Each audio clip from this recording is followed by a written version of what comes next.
नमस्कार। Stock market course for beginners के 12th part में आपका स्वागत है। इस पार्ट में हम जनरल कंसल्टेंसी, जिसे विवेक और योगेश ने शुरू किया था, उसके आगे की जर्नी के बारे में बात करेंगे। जनरली 3 टाइप्स की कंपनीज होती है, small cap companies, mid cap companies और लार्ज कैप कंपनीज। एक और भी तरीका होता है जिसे कहते हैं पेनी स्टॉक्स। उसके बारे में हम इसी लेक्चर में बाद में बात करेंगे। तो पहले हमें पता करना होगा कि जनरल कंसल्टेंसी एक स्मॉल कैप कंपनी है, मिड कैप कंपनी है, लार्ज कैप कंपनी है या फिर पेनी स्टॉक है।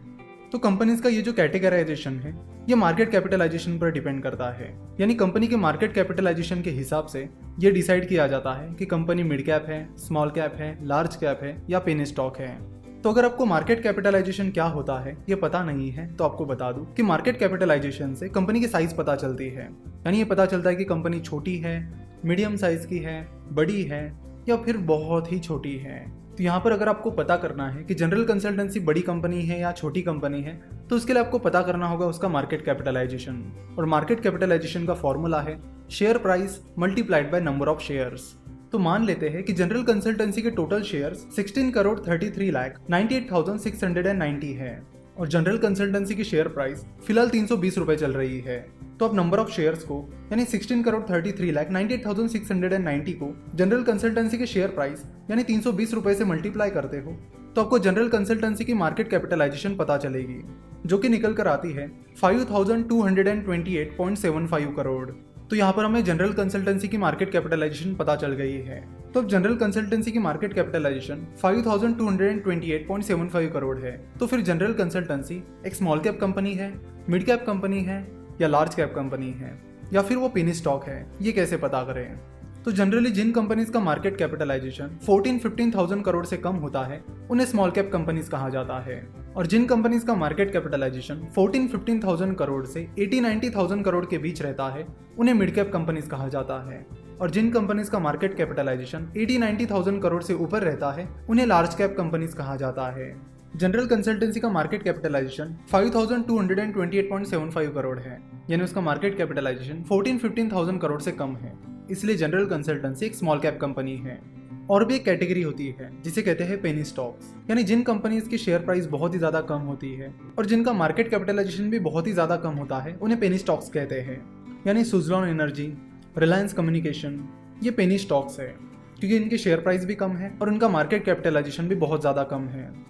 तो जनरली जिन कंपनीज की शेयर प्राइस 20-30 रुपए से कम होती है और जिनका मार्केट कैपिटलाइजेशन 100 करोड़ के नीचे होता है उन्हें पेनी स्टॉक्स कहा जाता है।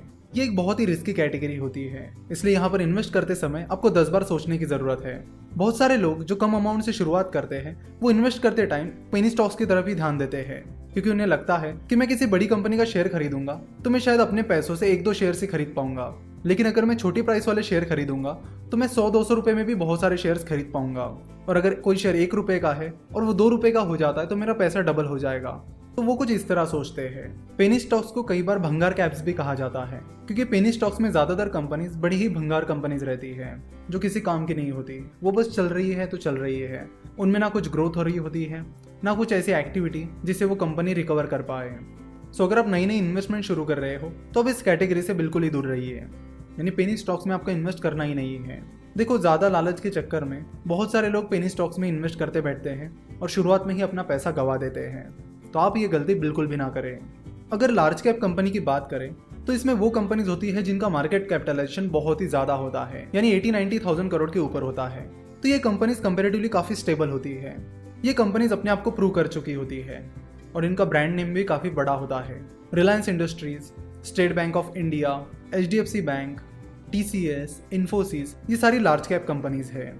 लार्ज कैप कंपनीज को ब्लू चिप कंपनीज भी कहा जाता है।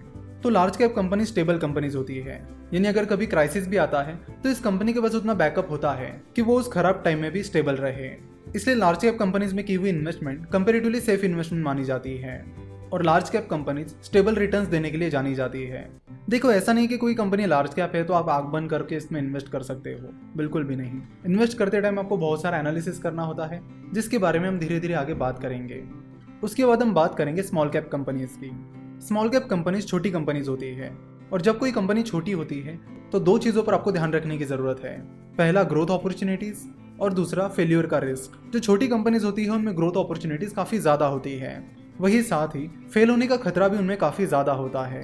अगर कोई बड़ा इशू हो जाता है या बड़ा क्राइसिस आ जाता है तो ये वो कंपनीज होती है जो सबसे पहले फेल हो जाती है, क्योंकि इनके पास ज़्यादातर टाइम वो बैकअप नहीं रहता है कि ये खराब टाइम में भी स्टेबल परफॉर्म कर पाए।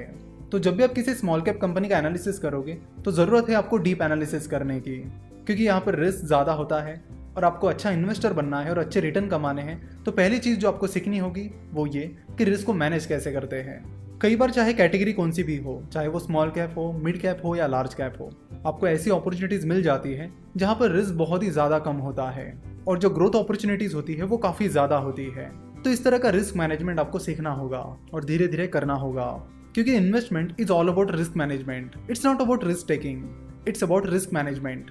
तो यहाँ पर हमें पता चल गया है कि जनरल कंसल्टेंसी एक स्मॉल कैप कंपनी है।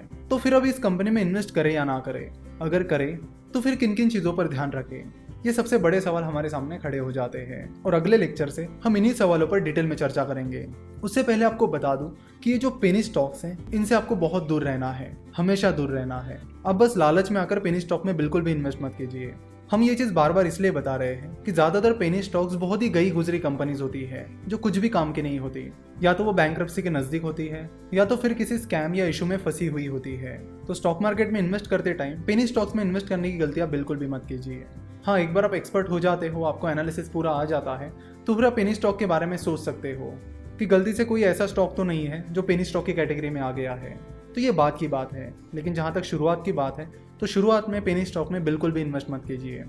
आशा करते हैं कि आपको आज का ये लेक्चर पसंद आया होगा। स्टॉक मार्केट और फाइनेंस के बारे में और जानकारी के लिए आप हमारी वेबसाइट www.finnovations.com विजिट कर सकते हो। हमारे साथ जुड़े रहने के लिए आप हमें फेसबुक, ट्विटर और इंस्टाग्राम पर फॉलो कर सकते हो। हमसे जुड़े रहने के लिए आपका बहुत बहुत धन्यवाद।